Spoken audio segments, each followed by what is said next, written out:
La journaliste Nesrin Slaoui défend la propagande israélienne comme Sophia Aram et se fait détruire par Rima Hassan. Dans cette vidéo, elle parle de la situation humanitaire à Gaza où elle accuse les hommes palestiniens d'être un danger pour les femmes à cause des violences pratiquées sur elles dans les abris collectifs. Le problème, c'est que cette vidéo elle a été faite en collaboration commerciale avec un organisme de l'Union européenne chargé de l'aide humanitaire qui n'a jamais rien fait pour les Palestiniens. Et dans cette vidéo, elle ne mentionne aucune fois la responsabilité d'Israël dans ce génocide. Quand il y a une crise humanitaire dans le monde, les femmes et les enfants sont particulièrement vulnérables. I went to Gaza 10 days before the collapse of the most recent ceasefire. So I was there in February. I saw what you all saw, but from there. So the level of destruction is what we see on our screens every day. Gaza is a very young population, almost 50%. Roughly 45 to 50% of its inhabitants are under 18. So there's no children that are going to school in Gaza. They spend their day rummaging through the rubble, figuring out what to do of their day in a very traumatic state. J'ai échangé avec Daniele Pagani qui travaille sur le terrain en tant qu'humanitaire pour l'Union européenne. Il est responsable régional de l'information pour le Moyen-Orient et l'Afrique du Nord. What drives us is figure out how the European Union can best support the people who are going through, who are living or suffering because of the crisis. C'est aussi protéger ceux qui en ont le plus besoin. This particularly applies to more vulnerable elements of the society. Elderly women, mother with babies, pregnant women. Donc les femmes, particulièrement dans des situations où elles doivent trouver les moyens de survivre, se trouvent face à de nombreux risques. There is no crisis that is gender neutral. One of the main issues in collective shelters is the protection against sexist and sexual violence. This is a risk. This is a major risk. Women, especially when there are mass displacements, often move alone with children because the man either goes first to try to figure out what to do, or because the men are forced to stay back to fight. Et beaucoup d'humanitaires comme lui qui travaillent avec l'Union européenne dédient leur vie au fait de venir en aide aux plus vulnérables dans des crises humanitaires urgentes. En fait, l'aide humanitaire fournie par l'Union européenne est détachée d'enjeux politiques. C'est ce qui reflète son indépendance et c'est en ça qu'elle est précieuse.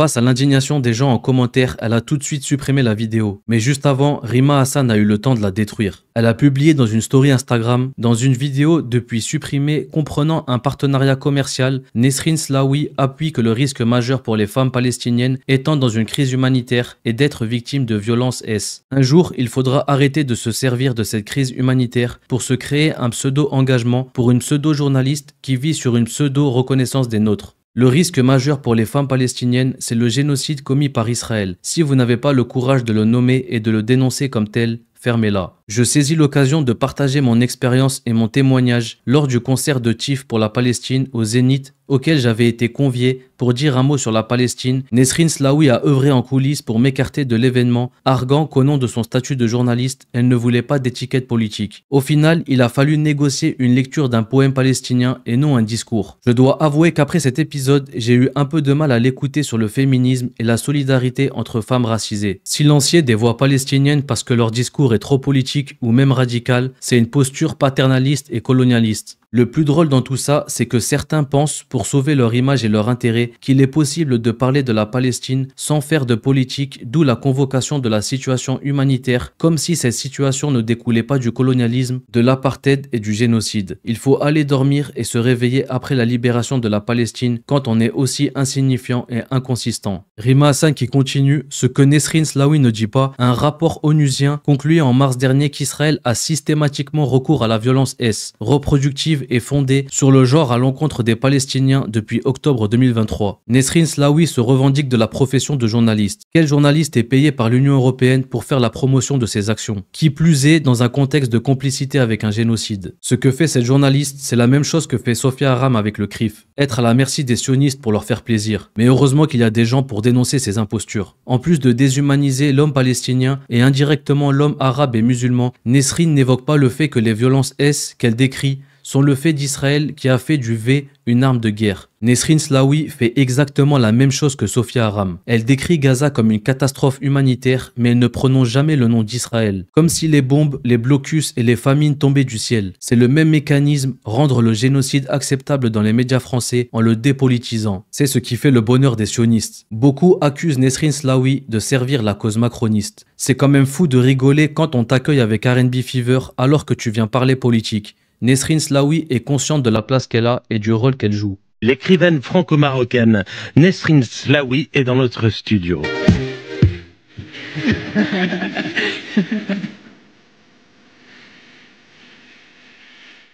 Et ça ne m'étonne même pas que ce soit France Inter, cette même radio qui laisse des chroniques à Sophia Aram. Le drama Nesrin Slaoui devrait nous alerter, non pas sur elle, mais sur la manière dont les médias instrumentalisent des jeunes issus de l'immigration maghrébine pour relayer des discours favorables au pouvoir et ainsi affaiblir les luttes. Et je le dis en connaissance de cause, car même si ça me désole, j'ai été ce token-là pendant ma vingtaine et ma période macroniste pragmatique. Le nombre de gens que j'ai dû égarer avec mon influence de l'époque me donne le tournis. C'est pas des sujets anodins. Nesrin Slaoui, chaque fois que je l'ai lu, entendu, vu exister, c'était d'une parfaite médiocrité, au point de revendiquer pour elle un droit à la médiocrité à être ignoré. Visiblement, la médiocrité ne suffisait plus. L'imposture morale et intellectuelle dévore les corps. Une proche amie à moi, présidente d'une association étudiante pour l'égalité des chances dans les banlieues, l'avait invitée pour qu'elle fasse une petite conférence. Elle a demandé 2000 € pour venir. Association étudiante, banlieue, égalité des chances, mais qui fait ça? Sa justification: si j'avais été une blanche, vous auriez donné. Bref, elle a pas de face. Et c'est pas parce qu'elle est arabe et qu'elle a parlé une fois de la abaya qu'on doit la traiter comme une des nôtres. Faisons le ménage dans nos rangs. La sous-représentation de notre communauté nous pousse à accepter toutes les opportunistes à peine subordonnés au narratif dominant. Si c'est ce qu'elle a demandé à une association, j'imagine que pour une collab Insta avec une organisation de l'UE,